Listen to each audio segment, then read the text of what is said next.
Bharatiya Janata party शासित उत्तर प्रदेश में अलग अलग शहरों में, चाहे नोएडा हो, चाहे मेरठ हो, चाहे मुजफ्फरनगर हो, पूरी सोशल मीडिया पे वीडियोस वायरल हो रहे हैं कि शराब की दुकानों पर भीड़ लगी हुई है, मारामारी मची हुई है, स्टैम्पीड हो रहा है। क्यों? क्योंकि by one get one free में एक शराब की बोतल के साथ दूसरी शराब की बोतल भारतीय जनता पार्टी की सरकार, योगी जी की सरकार फ्री दे रही है। हमने सोशल मीडिया के वीडियोस पे देखा कि लोग एक दूसरे के ऊपर चढ़ रहे हैं, कूद रहे हैं, दुकानों में भाग भाग के घुस रहे हैं फ्री शराब की बोतल लेने के लिए। तो मैं भारतीय जनता पार्टी से ये पूछना चाहती हूं कि क्या भारतीय जनता पार्टी उत्तर प्रदेश के लोगों को, आसपास के राज्य के लोगों को शराबी बनाना चाहती है क्या? मैं भारतीय जनता पार्टी के केंद्रीय नेतृत्व से पूछना चाहती हूं कि क्या योगी जी आपकी सहमति के साथ by one get one free, एक बोतल शराब के साथ दूसरी बोतल फ्री देना आपकी सहमति के साथ कर रहे हैं? तीसरी बात, अगर सहमति के साथ नहीं कर रहे तो क्या भारतीय जनता पार्टी सड़क पर उतरेगी, उसका विरोध करेगी? और चौथी बात, भारतीय जनता पार्टी ने तो कहा था कि एक बोतल के साथ एक फ्री का मतलब है भ्रष्टाचार, उसका मतलब है कि कोई बहुत बड़ी धांधली हुई है। तो कब योगी जी के ऑफिस में सीबीआई की रेड पड़ेगी, ईडी की रेड पड़ेगी, ये हम भारतीय जनता पार्टी से जानना चाहते हैं। आज जो आपने स्पीकर को पत्र लिखा था सदन में बजट की चर्चा को लेकर, उनका कहना था कि बिल्कुल तर्क संगत नहीं है जो आपने सवाल खड़े किए। बजट पे चर्चा होनी और एलओबी में भी बजट कमेटी ने ये प्रस्ताव पास किया कि 2 दिन चर्चा होगी बजट पे। अगर 2 दिन बजट पर चर्चा होनी है तो ये एलओबी में क्यों नहीं था? हिंदी खबर नीचे कर दो यार। अगर आप आज का लिस्ट ऑफ बिजनेस देखिए, उसमें 8 तरह के कार्य हैं, अलग तरह के बिजनेस हैं। 1 बज गया, लंच ब्रेक हो गया, लेकिन अभी तक बजट पे चर्चा की शुरुआत भी नहीं हुई है।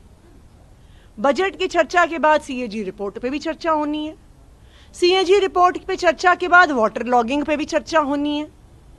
समय 2 बजे से लेके 5 बजे तक का बचा है। अब मुझे अध्यक्ष जी बताएं कि 2 बजे से 5 बजे के बीच में वो बजट पर भी, सीएजी रिपोर्ट पर भी, वाटर लॉगिंग पर भी चर्चा कैसे करेंगे? इसका मतलब ये बिल्कुल साफ है, भारतीय जनता पार्टी बजट पर चर्चा से बचना चाह रही है। पहले भारतीय जनता पार्टी ने इकोनॉमिक सर्वे प्रस्तुत नहीं किया। क्यों नहीं किया? 1955 के बाद से पूरे देश में बजट से पिछले दिन इकोनॉमिक सर्वे प्रस्तुत होता है।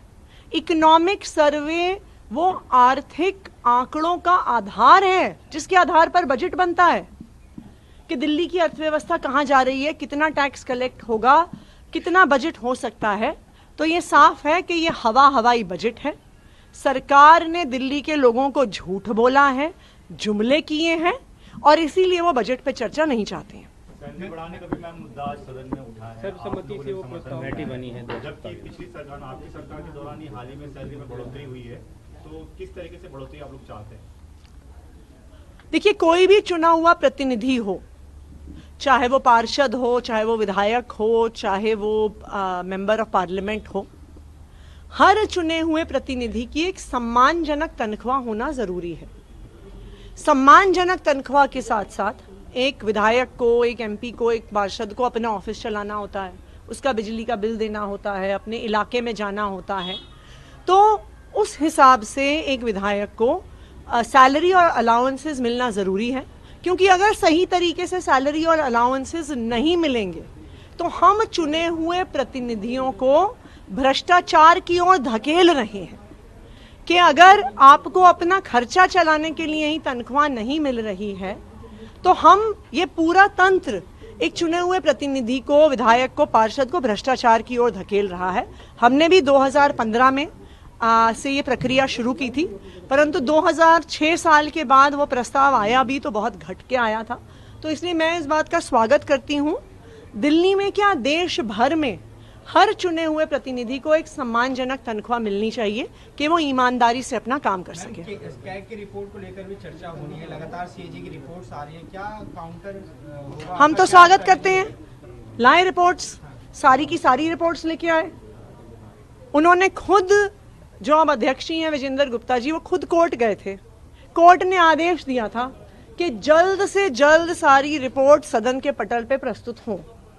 दिसंबर के महीने से सारी सीएजी रिपोर्ट्स विधानसभा में उपलब्ध हैं। ये दूसरा सेशन हो गया। क्यों एक एक करके रिपोर्ट लाई जा रही है? क्यों सारी 14 रिपोर्ट्स नहीं टेबल की जा रही? अब जो इतनी जल्दी मची हुई थी भारतीय जनता पार्टी को, अब उस जल्दी का क्या हो गया?